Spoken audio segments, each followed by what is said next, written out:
Hello everyone, जय हिंद। ये वीडियो सेकंड पार्ट है एडिशन ऑफ वेक्टर्स का। इस वीडियो में हम analytical method of vector addition को एक्सप्लेन करेंगे। इससे जो प्रीवियस वीडियो मैंने अपलोड कर रखी है उसमें मैंने graphical method of vector addition को एक्सप्लेन किया हुआ है। उस वीडियो का लिंक आपको डिस्क्रिप्शन में मिल जाएगा। चलिए शुरू करते हैं analytical method of vector addition को।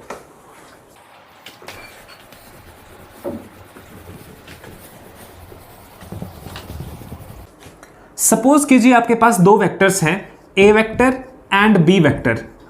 आप इन दोनों वेक्टर्स को ऐड करना चाहते हैं।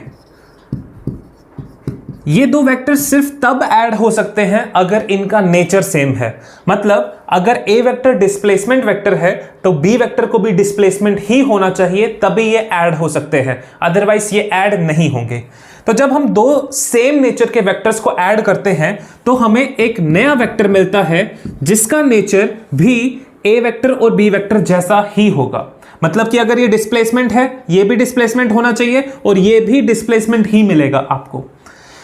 Graphical method of vector addition में हम इस रिजल्टेंट वेक्टर को ड्रॉ करना सीखते हैं, लेकिन एनालिटिकल मेथड में हम कैलकुलेटिव पार्ट करते हैं। मतलब हम इस रिजल्टेंट वेक्टर का मैग्नीट्यूड फाइंड करते हैं और हम इस रिजल्टेंट वेक्टर की डायरेक्शन को भी देखते हैं।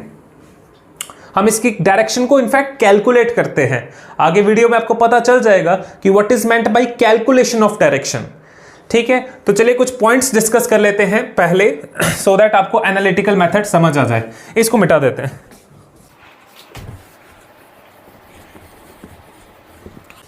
फर्स्ट पॉइंट देखिए, a vector is drawn using an arrow. The length of the arrow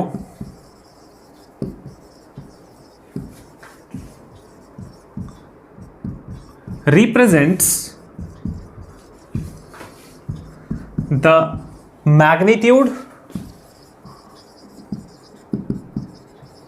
with units specified of the given vector. इसी के साथ साथ the arrowhead of the arrow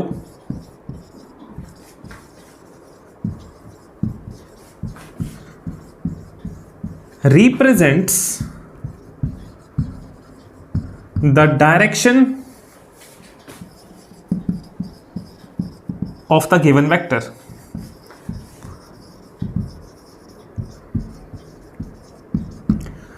देखिए, कहने का मतलब है एक वेक्टर को आप एक एरो से रिप्रेजेंट करते हैं और उस एरो की जो लेंथ होती है वो वेक्टर के मैग्नीट्यूड और यूनिट को रिप्रेजेंट करता है, और जो एरो हेड होता है वो रिप्रेजेंट करता है direction of the given vector. एक एग्जांपल के थ्रू समझाते हैं। सपोज कीजिए हमारे पास इस तरह से एक वेक्टर गिवन दे रखा है 5 मीटर पर second towards east.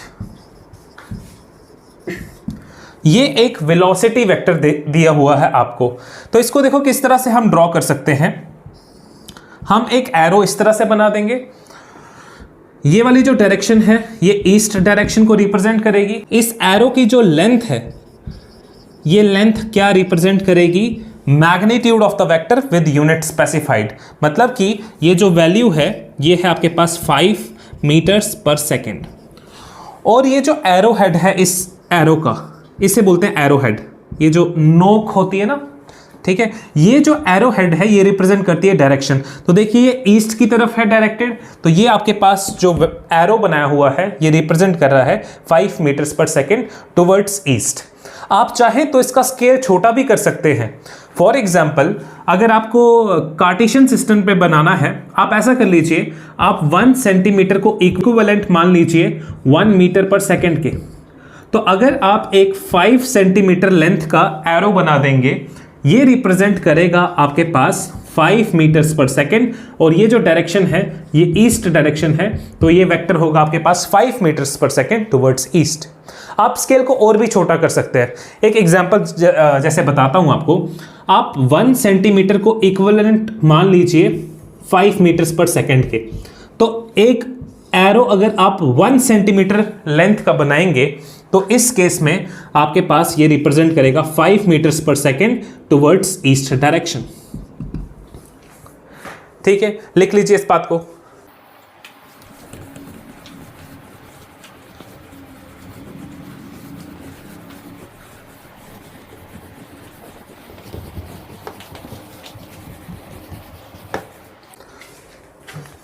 Second point देखिए, सेकेंड पॉइंट में डिस्कस करेंगे हम graphical method of vector addition.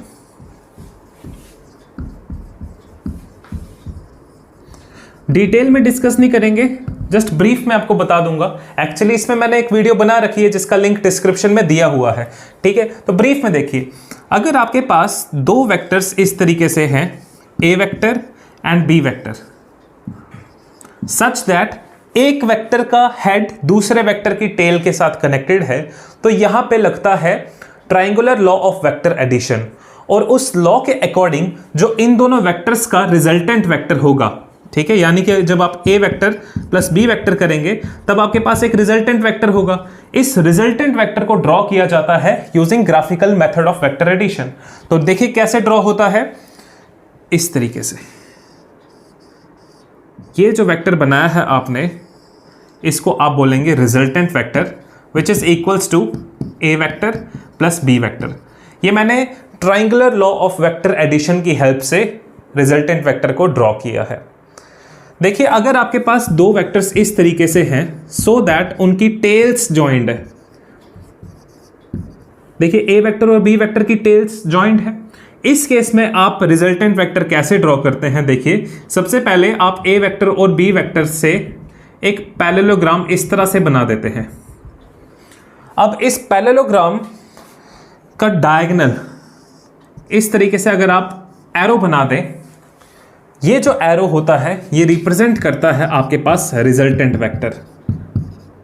ठीक है, this is called as parallelogram law of vector addition. दोनों का ही यूज हमें होता है एनालिटिकल मेथड में भी। अगर आप इनको डिटेल में स्टडी करना चाहते हैं, वीडियो को जरूर देखें जो मैंने इससे पहले अपलोड कर रखी है, लिंक आपको डिस्क्रिप्शन में दिया हुआ है।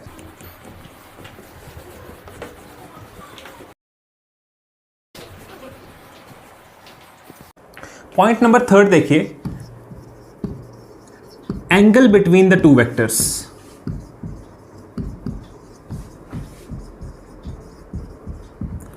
अगर आपके पास दो वेक्टर्स हैं, ए वेक्टर एंड बी वेक्टर, कुछ इस तरीके से, और आपको बोला गया है इन दोनों वेक्टर्स के बीच में एंगल फाइंड करो, तब आप क्या करेंगे, तब आप दोनों वेक्टर्स के या तो टेल्स को एक साथ ज्वाइन कर लीजिए।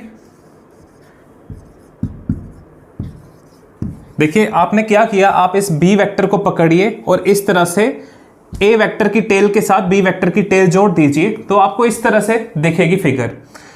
ये आप कैसे कर सकते हैं, by parallel translation of vectors. आप एक वेक्टर को कहीं पे भी घुमा के कहीं पे भी ड्रॉ कर सकते हैं। बस इस बात का आपको ध्यान रखना है कि ना तो इस एरो की लेंथ चेंज होनी चाहिए और ना ही इस एरो की डायरेक्शन चेंज होनी चाहिए, मतलब ये इसी डायरेक्शन में पॉइंट करना चाहिए। तो इस कॉन्फ़िगरेशन में जो एंगल थीटा बन रहा है, जब आपके दोनों वेक्टर्स की टेल्स एक साथ ज्वाइंट हैं, इस एंगल को हम बोलते हैं angle between the two vectors. या फिर आप क्या कीजिए, आप दोनों वेक्टर्स के हेड्स को ज्वाइन कर दीजिए। ये आपके पास फर्स्ट वेक्टर है ए वेक्टर, दूसरा वेक्टर है आपके पास इस तरीके से, दोनों के हेड्स आपके ज्वाइन हो चुके हैं। तो इस केस में भी ये जो एंगल थीटा बन रहा है, इसे हम बोलते हैं angle between the two vectors. अगर आप ऐसा करेंगे, एक वेक्टर का हेड और दूसरे वेक्टर का टेल जोड़ देंगे और आप बोलेंगे कि ये angle theta is the angle between the two vectors, तो ये गलत हो जाएगा। Angle between the two vectors is always the angle when their either tails are joint और देयर हेड्स आर जॉइंट। लिख लीजिए इसको।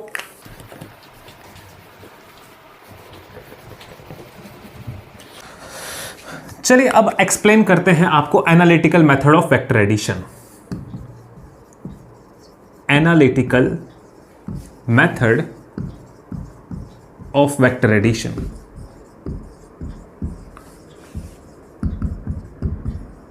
दो वेक्टर्स को कंसीडर करते हैं। Consider two vectors,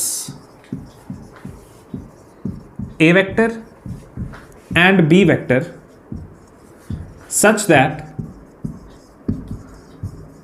the angle between them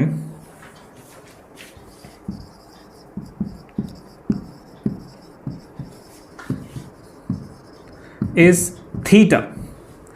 दो वेक्टर्स कंसीडर कर लीजिए, एक वेक्टर लीजिए A वेक्टर और दूसरा वेक्टर इस तरीके से B वेक्टर, और इन दोनों वेक्टर्स के बीच का जो एंगल है उसे हम थीटा बोल रहे हैं। इस केस में अगर आपको रिजल्टेंट वेक्टर ड्रॉ करना है तो आपको यूज करना पड़ेगा graphical method of vector addition, और उसका भी parallelogram law of vector addition वाला पार्ट।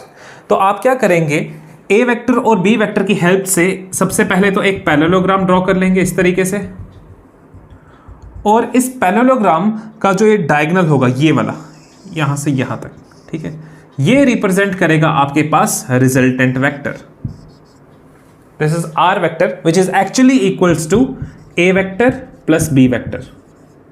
इन दोनों वेक्टर्स को ऐड करके एक रिजल्टेंट वेक्टर मिला है हमें आर वेक्टर, और उस रिजल्टेंट वेक्टर को हमने ड्रॉ कर दिया है। ठीक है, अब देखिए इस पॉइंट को O बोल देते हैं, इस पॉइंट को P, इसको Q।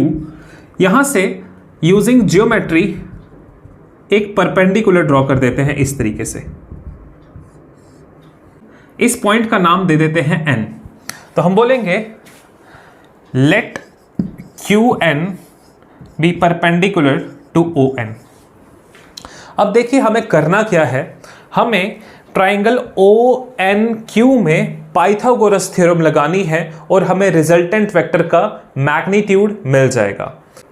सबसे पहले ये देखिए कि एक पैरेललोग्राम में जो अपोजिट साइड्स होते हैं वो पैरेलल होते हैं, तो बाय कॉरेस्पॉन्डिंग एंगल्स ये एंगल QPN भी आपके पास थीटा हो जाएगा। फ्रॉम ट्राइंगल PNQ आप लिख सकते हैं cos theta is equals to PN divided by PQ। देखिए cos थीटा किसके बराबर होता है, बेस डिवाइडेड बाई हाइपोटेन्यूज। ये जो ट्राइंगल है PNQ, यहाँ पे बेस आपके पास है PN और आपके पास हाइपोटेन्यूज है PQ, तो cos theta is equals to PN divided by PQ, और PN आपके पास किसके बराबर हो जाएगा, PQ cos थीटा के। इस इक्वेशन को बोल देते हैं फर्स्ट इक्वेशन। इसी तरह से एक बार फिर से हम साइन थीटा फाइंड कर लेते हैं सेम ट्राइंगल में, तो हम लिख सकते हैं from triangle PNQ sine theta, देखिए किसके बराबर होगा, यहां पे साइन थीटा होता है परपेंडिकुलर डिवाइडेड बाय हाइपोटेन्यूज। इस ट्राइंगल में परपेंडिकुलर आपके पास QN है और हाइपोटेन्यूज आपके पास PQ है, तो यहां से आप लिख सकते हैं QN is equals to PQ into sine theta. ये जो इक्वेशन है इसका नाम रख देते हैं इक्वेशन नंबर 2। यहां तक लिख लीजिए, फिर इसको मिटाते हैं।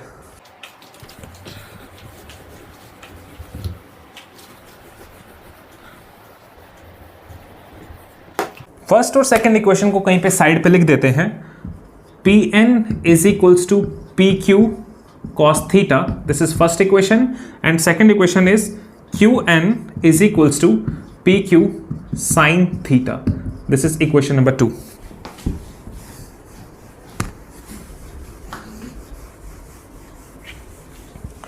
चलिए आगे देखिए, हमने जो आपको 3 पॉइंट्स बताए थे उनमें जो पहला पॉइंट था उसमें बताया गया था कि एक वेक्टर को एक एरो की हेल्प से बताया जाता है, और उस एरो की जो लेंथ होती है वो रिप्रेजेंट करती है वेक्टर के मैग्नीट्यूड और यूनिट्स दोनों को, और जो एरो हेड होता है वो रिप्रेजेंट करता है वेक्टर की डायरेक्शन को। तो इस केस में आप ऐसा बोल सकते हैं कि जो लेंथ OQ होगी, दिस लेंथ O से लेके Q तक जो लेंथ होगी ये रिप्रेजेंट करेगी रिजल्टेंट वेक्टर के मैग्नीट्यूड को विद यूनिट स्पेसिफाइड। तो देखिए आप लिख सकते हैं OQ को R वेक्टर का मैग्नीट्यूड विद यूनिट स्पेसिफाइड। देखिए यहां पे आपको यूनिट्स नहीं पता है रिजल्टेंट वेक्टर के क्या है, क्योंकि हमें पता ही नहीं है ये ए वेक्टर और बी वेक्टर है कौन से वेक्टर, इसलिए हम जनरली इसके साथ लिख देंगे with unit specified. We are not sure whether it is meters या ये मीटर पर सेकेंड है या ये न्यूटन्स है, ठीक है, इसलिए हम विद यूनिट स्पेसिफाइड ही लिखेंगे। देखिए इसको हम ऐसे भी लिख सकते हैं, आर विद यूनिट्स स्पेसिफाइड, ठीक है। इसी तरह से आप ओपी लेंथ को लिख सकते हैं magnitude of a vector with unit specified और a with unit specified. And जो आपके पास पी क्यू लेंथ होगी ये आपके पास हो जाएगी magnitude of B vector with unit specified, और इस तरह आप से लिख सकते हैं b विद यूनिट स्पेसिफाइड। देखिए एक्चुअली में आपके पास b वेक्टर ये है, लेकिन आप जानते हैं पैरेललोग्राम के अपोजिट साइड्स इक्वल होते हैं, तो जो इस वेक्टर की लेंथ है उतनी ही ये लेंथ PQ है। इसकी लेंथ रिप्रेजेंट क्या कर रही है, magnitude of b vector with unit specified, तो PQ लेंथ जो होगी वो भी magnitude of b with unit specified को रिप्रेजेंट करेगी, और ये मैंने यहां पे लिख दिया है। अब देखिए यहाँ पे एक दिक्कत रहती है कि ये विद यूनिट स्पेसिफाइड को पूरी डेरिवेशन में साथ साथ लिखना बहुत ही ज़्यादा टाइम कंज्यूमिंग हो जाता है, तो हम क्या करते हैं, इस resultant vector with unit specified को हम स्मॉल r से रिप्रेजेंट कर देते हैं। तो इस OQ को हम स्मॉल r से रिप्रेजेंट करेंगे, स्मॉल r का मतलब magnitude of resultant vector with unit specified. इसी तरह से magnitude of a vector with unit specified को हम स्मॉल a से रिप्रेजेंट करेंगे, और magnitude of B vector with unit specified को हम स्मॉल b से रिप्रेजेंट करेंगे। और अब हम लगाएंगे Pythagoras theorem in triangle OQN।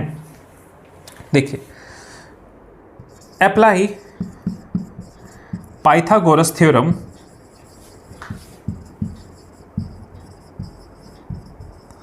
In triangle OQN। तो यहां पे आपके पास आ जाएगा OQ square is equals to ON square plus QN square. देखिए ON को हम लिख सकते हैं OP प्लस PN, तो आपके पास आ जाएगा OQ square is equals to OP plus PN square plus QN square. चलिए देखिए इसको आगे वैल्यूज डाल देते हैं इसकी।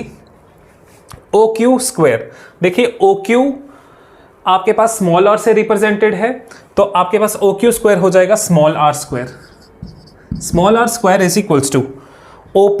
देखिए OP की वैल्यू कितनी है, OP की वैल्यू है magnitude of a vector with unit specified, और उसको हमने स्मॉल a से रिप्रेजेंट कर रखा है, तो आपके पास आ जाएगा a प्लस PN की वैल्यू। देखिए PN की वैल्यू है PQ cos थीटा, और PQ को हमने किसके बराबर लिखा है, b के बराबर, स्मॉल b के बराबर, तो आ जाएगा आपके पास b cos थीटा का स्क्वायर, और साथ ही साथ में आपके पास है QN स्क्वायर। देखिए QN किसके बराबर है, PQ साइन थीटा के बराबर, और PQ की वैल्यू है b, तो आपके पास आ जाएगा प्लस b साइन थीटा का स्क्वायर।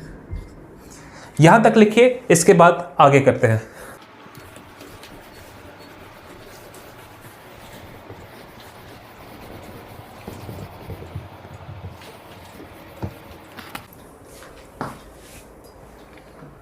चलिए आगे देखिए,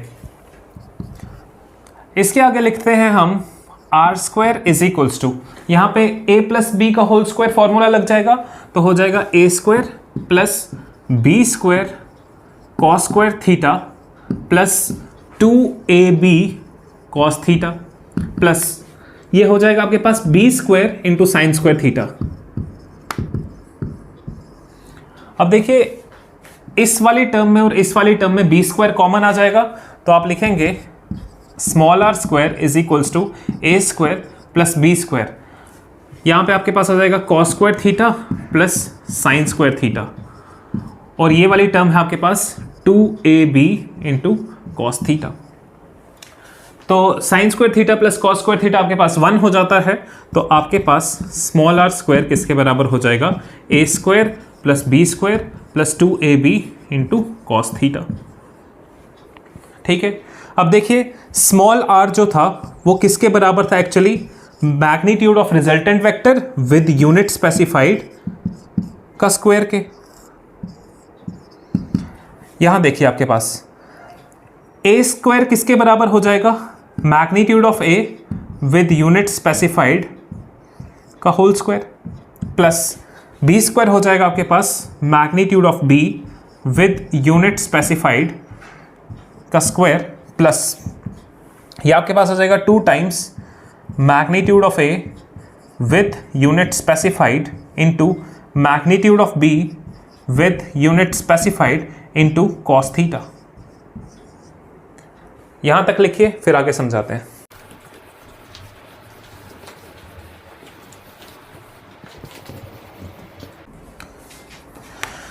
देखिए आप इसको लिख सकते हैं, रिजल्टेंट वेक्टर का magnitude with unit specified is equals to under root magnitude of a vector with unit specified का square plus magnitude of B vector with unit specified का square plus 2 times magnitude of a vector with unit specified into magnitude of b vector with unit specified into cos theta। resultant vector का magnitude with unit specified is equals to under root a square plus b square plus 2ab cos theta with units specified।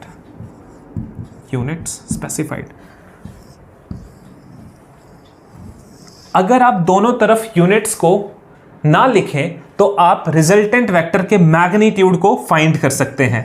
Resultant vector का सिर्फ magnitude not with units को इस तरह लिखा जाता है, under root magnitude of first vector का square plus magnitude of second vector का square plus 2 times magnitude of first vector into magnitude of second vector into cosine of the angle between the 2 vectors. And this is the formula for the resultant vector का magnitude of 2 vectors which are inclined at an angle of theta। ठीक है, लिख लीजिए इस चीज को।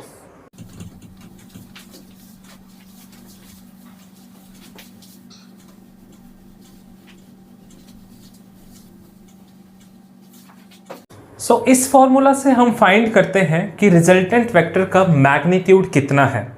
अब हम देखेंगे कि ये जो रिजल्टेंट वेक्टर होता है ये ए वेक्टर के साथ क्या एंगल बनाता है और ये बी वेक्टर के साथ क्या एंगल बनाता है।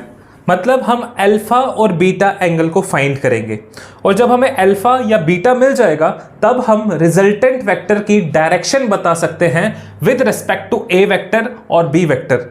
मैंने इस वीडियो के स्टार्टिंग में आपको बोला था कि आप रिजल्टेंट वेक्टर की डायरेक्शन को कैलकुलेट कर सकते हैं। तो by calculation of direction I mean कि हम एंगल फाइंड कर सकते हैं रिजल्टेंट वेक्टर का with respect to both the given vectors. तो देखिए इस ट्राइंगल से, ट्राइंगल OQN से हम लिख सकते हैं tan अल्फा, पहले लिख देते हैं from triangle OQN tan alpha हम लिख सकते हैं किसके बराबर, tan is perpendicular divided by base.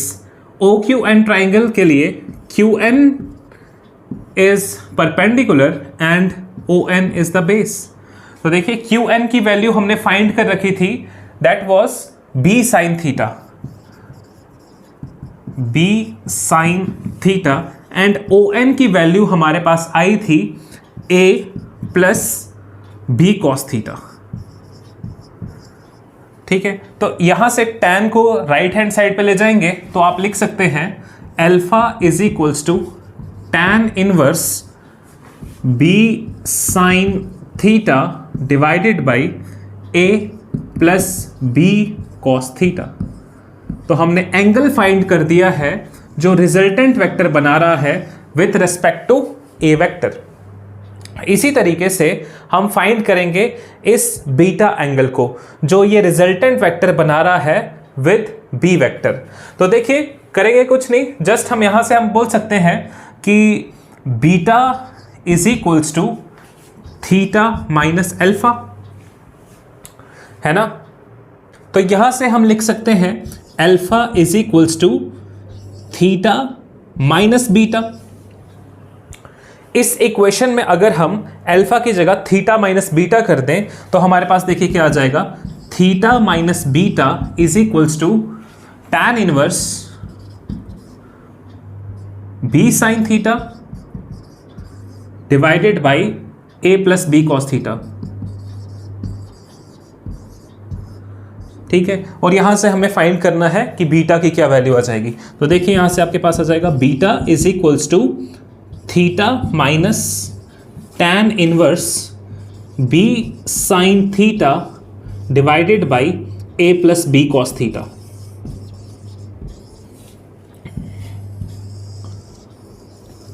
By this formula we can find or calculate the angle between resultant vector and b vector। ठीक है, तो इस तरीके से हम resultant vector की मैग्नीट्यूड और उसकी direction with respect to the given two vectors find कर लेते हैं। This is all about analytical method of vector addition. इसके जो हमारी नेक्स्ट वीडियो होगी उसमें हम कुछ प्रॉब्लम्स या कुछ क्वेश्चंस करेंगे based on laws of vector addition, based on graphical method and based on analytical method of vector addition. Thank you very much. Jai Hind.